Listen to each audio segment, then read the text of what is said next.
আমরা তিন ভাই তিন ভাগে কোরবানি দেই।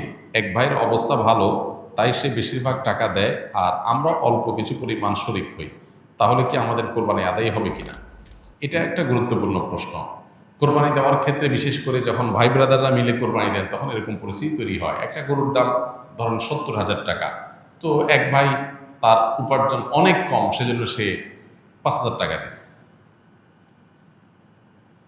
আর বাকি টাকা যেটা আছে সেটা হয়তো বাকি ভাইরা দিচ্ছে। কোরবানি হবে কিনা? উত্তর হলো কারোর কোরবানি হবে না। কোরবানিতে যে কোনো একটা পূর্ণ অংশ নিতে হবে। 7 ভাগের একটা পরিপূর্ণ অংশ, 7 ভাগের 1 ভাগ, 7 ভাগের 2 ভাগ, 3 ভাগ, 4 ভাগ, সর্বনিম্ন 1 ভাগ নিতে হবে। ভগ্নাংশ নেওয়া যাবে না, অর্থাৎ 1 ভাগেরও অর্ধেক নেওয়া যাবে না। 2 ভাগ মিলে 1 ভাগ নিয়েছে, হবে না, তখন সেটা গোস্ত খাওয়া হবে। পশু জবাই হয়ে গেছে সেই পদ্ধতিতে, গোস্ত খাওয়া হবে, কিন্তু কোরবানি হবে না। কোরবানি বিশুদ্ধ হইতে হলে প্রত্যেককে পূর্ণাঙ্গ একটা ভাগ নিতে হবে। হ্যাঁ, এখন এমন হতে পারে যে এক ভাইকে আল্লাহ আর্থিক সচ্ছলতা দিয়েছেন, বাকিদেরকে দেন নাই, তো কি হবে? তখন সচ্ছল যিনি, তিনি তার পক্ষ থেকে কোরবানি দিয়ে বাকি সবাইকে সবার পক্ষ থেকে দিবেন, যে ঠিক আছে তোমার পক্ষ থেকে একটা শেয়ার, তুমি টাকা দিলা না, আমি তোমারটা দিয়ে দিলাম, এটা হতে পারে। অথবা আরেকটা হতে পারে যে ঠিক আছে, তুমি অল্প টাকা কামাই করছো, মাত্র 5,000 টাকা আছে, তুমি টাকা না দিলে তোমার কাছে ভালো লাগতেছে না, তুমি টাকা দিলে তোমার কাছে খুশি হবে, তো সেক্ষেত্রে 5,000 টাকা তুমি আমাকে দিয়ে দাও।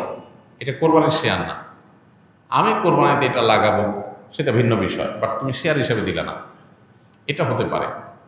প্রবাসীরা অনেকে একটা কাজ করে, বিশেষ করে মিডল ইস্টে যারা থাকে, অনেক প্রবাসীরা কোরবানিদের দিন নিজেরা একটা ছাগল জবাই করে। তো রুমে 5 জন থাকে, এখন 5 জন মিলে একটা ছাগল জবাই করলে ওই ছাগলের টাকা তারা ভাগ করে। এই যে এক ছাগলে কয়জন শরীক হতে পারবে, কয়জন কোরবানি দিতে পারবে? একজন। ভগ্নাংশ দেওয়া যাবে না। তাহলে একজন কোরবানি দিলে রুমের যে কোনো একজন কোরবানি দিবে, তো বাকি 4 জন তারা কি বসে বসে খাবে? গোস্ত তো সবাই খাবে। তো এই জন্য তারা 5 জন মিলে ভাগ করে টাকা দেয়। এখানে কারোরই আসলে কোরবানি হবে না, জবাই করা হবে, পশুর গোস্ত খাওয়া হালাল হবে, কিন্তু কোরবানি হবে না। যদি কোরবানি হতে হয় তাহলে এমন করা যেতে পারে, 5 জন মিলে টাকা দিল একজনকে, দিয়া বললো ভাই আপনি মুরব্বী মানুষ, বড় মানুষ, বা আপনি যে কোনো কারণে আমাদের থেকে ভিন্নতর, তো এই টাকাটা আমরা সবাই তুলে আপনাকে দিলাম, কোরবানিটা আপনার তরফ থেকে আপনি দেন, সবটা একজন হইলো, গোস্তটা সবাই খাইল। বা এই বছর আপনার তরফ থেকে হইলো, পরের বছর আমরা আবার সবাই টাকা বসে দিলাম, ভাই আরেকজন হলো, টাকা আপনাকে দিয়ে দিলাম আপনার তরফ থেকেও, কোরবানিটা একজনের হবে।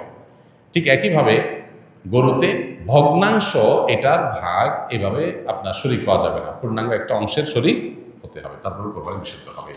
সবাই যখন জান্নাত তালাশ করবে, ঠিক সেই সময় কেবল এক শ্রেণীর সুন্নি মানুষের নিকট জান্নাত নিজে এসে ধরা দিবে। ইসলামের আলোকে বিস্তারিত জানতে চাই, কোথেকে এসব পান আপনার আল্লাহ জানে। জান্নাত নিজে এসে ধরা দিবে, জান্নাতের ঠেকা পড়ছে। জান্নাতটা তো মায়ের হাতের মোয়া, হ্যাঁ, মামুর ভাইয়ের আবদার, যেটা নিজে এসে ধরা দিবে। যেখানে নবীজি আল্লাহর কাছে দোয়া করতেন, আল্লাহুম্মা ইন্নী আসআলুকাল জান্নাহ, আল্লাহ আপনার কাছে আমি জান্নাত চাই, ওমা কাররাবা ইলাইহা মিন কাউলিন ওয়া আমাল, এবং সে আমলের তৌফিক চাই যে আমল করলে জান্নাতের কাছে যেতে পারবো, যে আমলটা জান্নাতের কাছে নিয়ে যাবে। এটা দোয়া করছেন কে? নবীজি সাল্লাল্লাহু আলাইহি ওয়াসাল্লাম।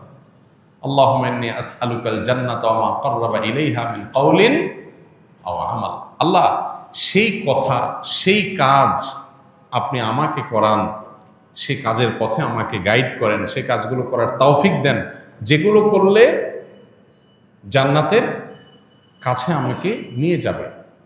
তাহলে নবীজি সাল্লাল্লাহু আলাইহি সাল্লাম জান্নাতের কাছে যাওয়ার জন্য চেষ্টা করছেন, আর এদের কাছে নাকি জান্নাত নিজে এসে ধরা দিবে। সীমালঙ্ঘন, বাড়াবাড়ি, এগুলো খ্রিস্টানদেরকে ভ্রান্ত করেছে। নবীজি সাল্লাল্লাহু আলাইহি সাল্লাম বলেছেন, লা তুতরুনি কামা আতরাতিন নাসারা ইবনে মারইয়াম, খ্রিস্টানরা যেরকম ঈসা আলাইহিস সালাম সম্পর্কে বাড়াবাড়ি করতে করতে গোমরা হয়ে গেছে, তোমরা আমাকে নিয়ে এরকম বাড়াবাড়ি করবে না। নবীজি তাঁর শানে এটা বলেছেন। তাহলে আমরা নিজেদের ব্যাপারে, নিজেদের আলেমদের ব্যাপারে যদি এরকম বাড়াবাড়ি করি, তার পরিণতি কিরকম হবে? নবীজি সাল্লাল্লাহু আলাইহি সাল্লাম তাকে নিয়েও বাড়াবাড়ি করতে নিষেধ করেছেন, তার মর্যাদা বলতে গিয়ে সীমা ছাড়াইতে নিষেধ করছেন।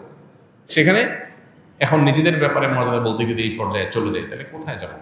অনেক ভাইরা আছেন বিবেক খরচ করেন না এই জিনিসগুলো, যে ধরনের কথা অনেক গর্হিত কথা, হ্যাঁ, বিশেষ করে ধারণা করে কোনো মন্তব্য করা। তাহসাবুনাহু হাইয়িনা ওয়া হুয়া ইনদাল্লাহি আযীম, আল্লাহ বলেছেন তোমরা এগুলো খুব হালকা কথা মনে করো, আল্লাহর কাছে এগুলো অনেক বড়। বিশেষ করে কারো সম্পর্কে কোনো মন্তব্য ধারণা করে করা। তো যাই হোক, এ ধরনের বিষয় অবশ্যই গর্হিত কথা। এর কোনো কথা নেই যে কিয়ামতের দিন জান্নাত কারোর কাছে আসবে না, জান্নাতে ঠেকা পড়ে না এরকম।